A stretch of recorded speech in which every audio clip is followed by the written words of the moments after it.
Good morning. My name's Njekwa from the University of Zambia, Department of Political and Administrative Studies. I'm also the regional manager for the Varieties of Democracy project for Southern Africa. So my presentation is on the impact of political science research on teaching political science in Africa.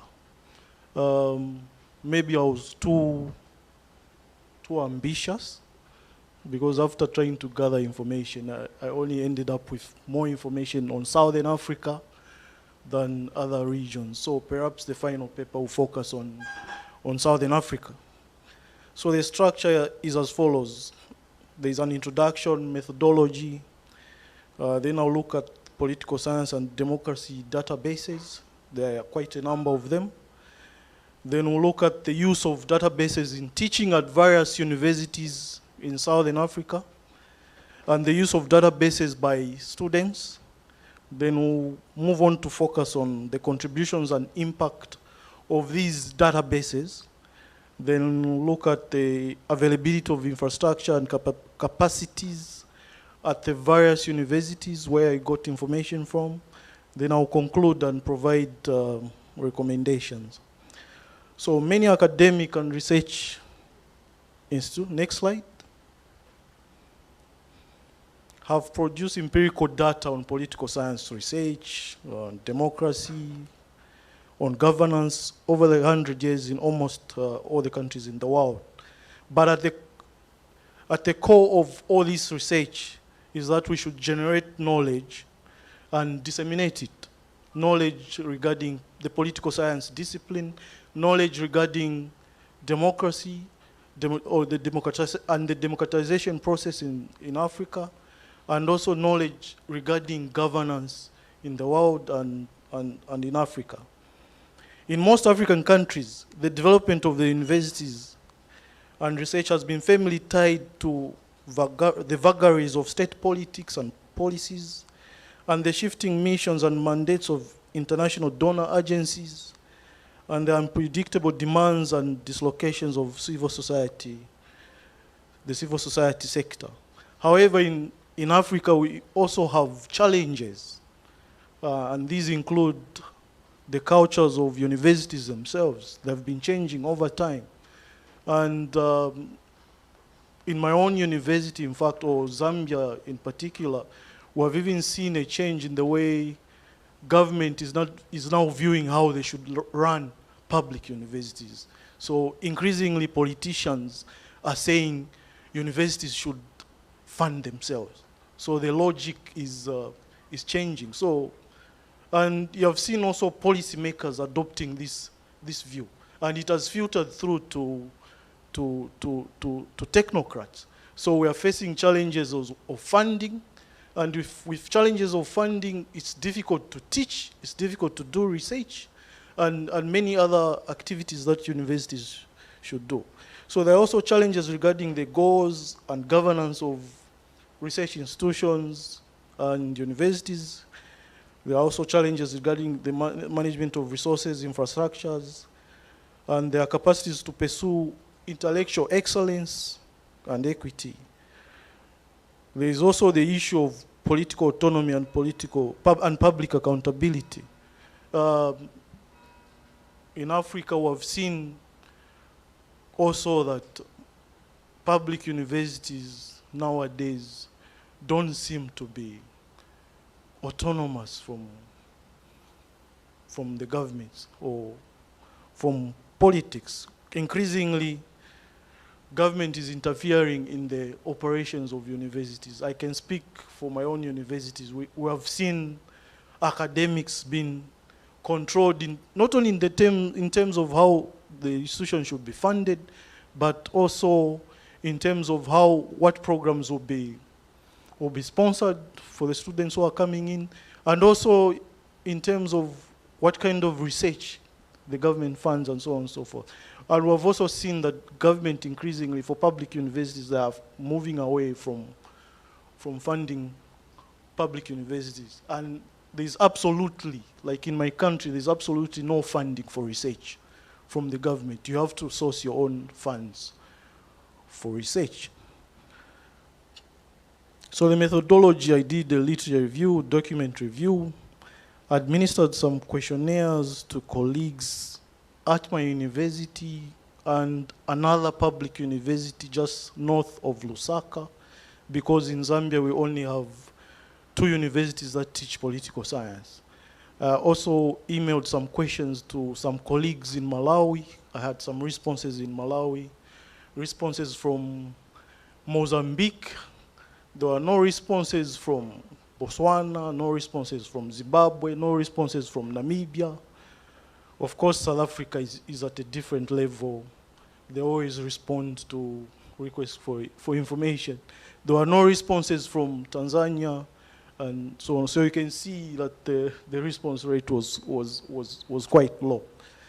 I also did some key informants interviews with some colleagues in Zambia and Malawi.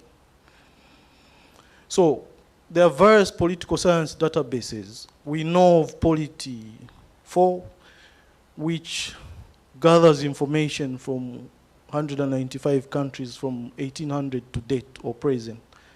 Then there's Adam Proziski and others. Freedom House, which gathers information from 195 countries, but from 1973 to date or present.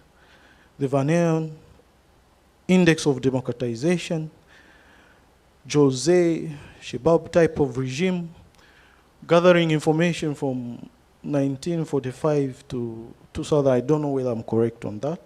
The Economist, sorry, there's a mistake. The Economist Intelligence Unit, Democracy Index, which gathers information from 167 countries since 2006. Then there's the Ibrahim Index of African Governance, which gathers information from 54 countries from 2007 to date. But you should note that for this index, they usually update information. So for 2018, they're updating the information. If they update the information, then they delete like the previous round. So you have always to rely on the latest. Yeah, then there's Afrobarometer, which gathers information from 37 countries in Africa. And since 1999, Afrobarometer has conducted 6 surveys. Varieties of Democracy gathers information from 1900 to date or present, focusing on 202 countries. And from 2015, when VDEM started releasing databases, they have so far they have reached version 9. Version 10, the version 10 dataset for VDEM will be out probably first quarter of 2020. Then there's Global Integrity, focusing on 54 countries since 2013. Quality of Government, focusing on data from 1946 to date or present.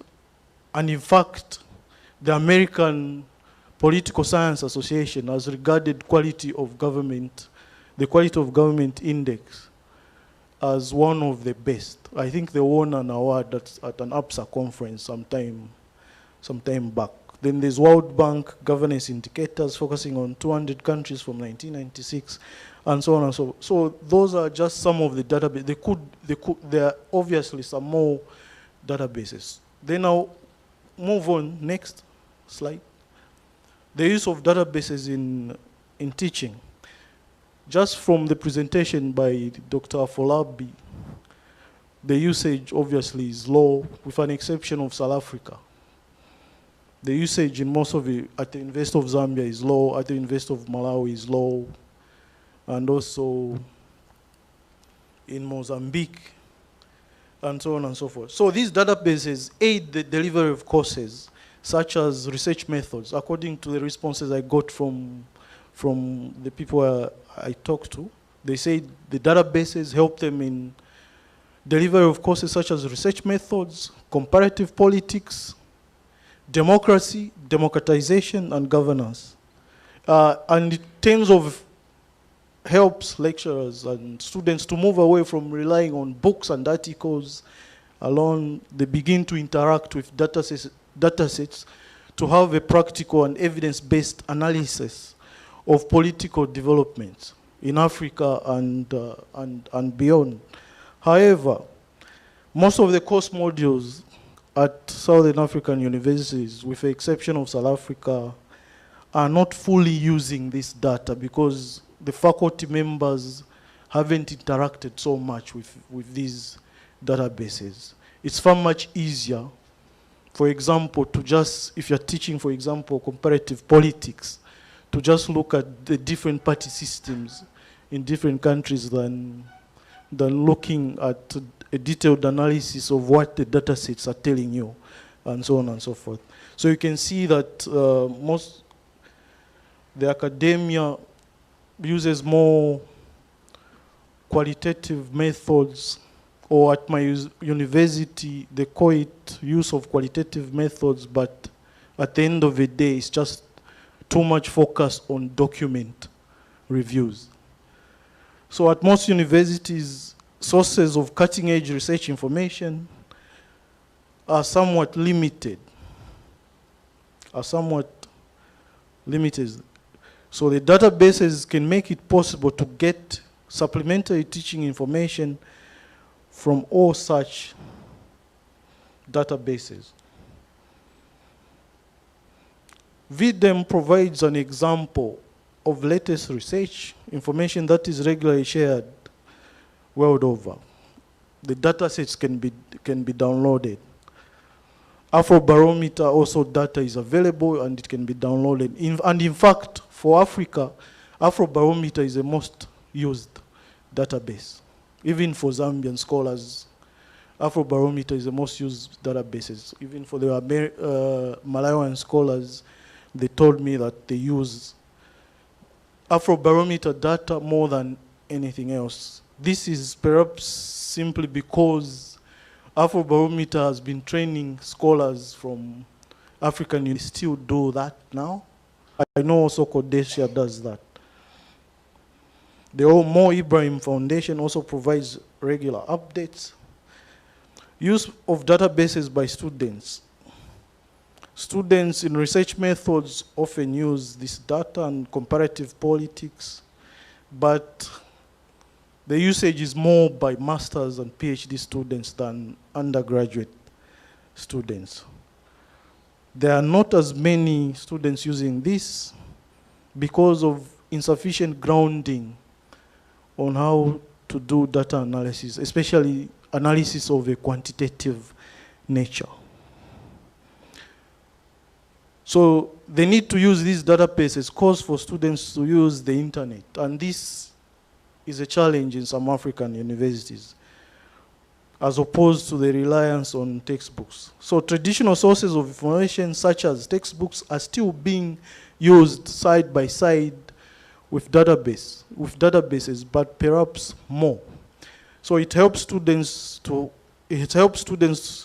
have a more current empirical data that they can analyze themselves.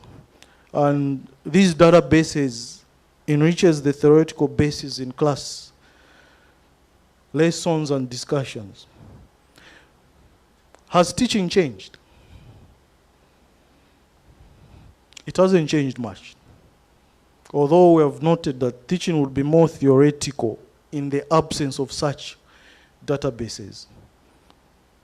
And these databases enable students to have hands-on experience in research courses, and so on and so forth. They also enlighten students on the political developments in the continent and beyond. If they want to understand or grasp what is happening regarding democracy, governance, and so on and so forth, they need to refer to these democracy and governance indices so that they can compare various countries in terms of how they are faring on the democracy index or governance index. So teaching has not significantly changed because the use of this data is still limited, as Afolabi has, Dr. Afolabi has said. Okay, 1 minute. So the availability of these databases has opened up possibilities of cross-country analysis. And sometimes politicians react to research findings, positively or negatively. And policymakers cite such findings, which can be used as a proxy to measure the impact of these data sets or databases. In addition, these databases, the databases that are generated through public surveys indirectly shape the decisions of political leaders, as well as how they worry about the votes they'll get in the next election. The other proxy that can be used to measure the impact of these data sets or databases is to look at the downloads, dissertations, theses, publications, and policy briefs that have been produced by African scholars. I don't have much information on this, but perhaps the final version, I'll be able to analyze the number of downloads. What these databases do, and do very well, is that they tell the story of the phenomenon as they evolve. So in that way, those who use the databases are kept abreast of these developments. So I can skip that slide. Let me skip some slide. So the availability of, we look at the availability of infrastructure and capacities. So both infrastructure and capacities remain a challenge. There could be many reasons. Lecturers interested in the use of this data are few, as Dr. Afolabi said. And also there is lack of use of statistical software. The next slide. Such as SPSS, Stata, NVivo, Atlas TI, and so on and so forth. So universities in Southern Africa, with an exception of South Africa, are facing challenges regarding infrastructure. However, the ARA software is free. So it can easily be downloaded and students can interact with it and so on and so forth. Conclusion, the use of databases in some universities is low. Afrobarometer is the most widely used, although there's also an increase in the terms of the use of other databases like VDEM, the Ibrahim Indicator of African Governance, Polity, and so on and so forth. Then a few recommendations. This is the last slide. Yeah, sorry. There is great need to build capacity in the use by universities of databases for academic work. Then regional, national, and continental political science associations need to take up this challenge. Political science disciplines in Africa need to collaborate more, because currently there is very little collaboration. And lastly, research institutions need to run summer or winter schools, perhaps focusing on the model by Afrobarometer or Codesha. Thank you.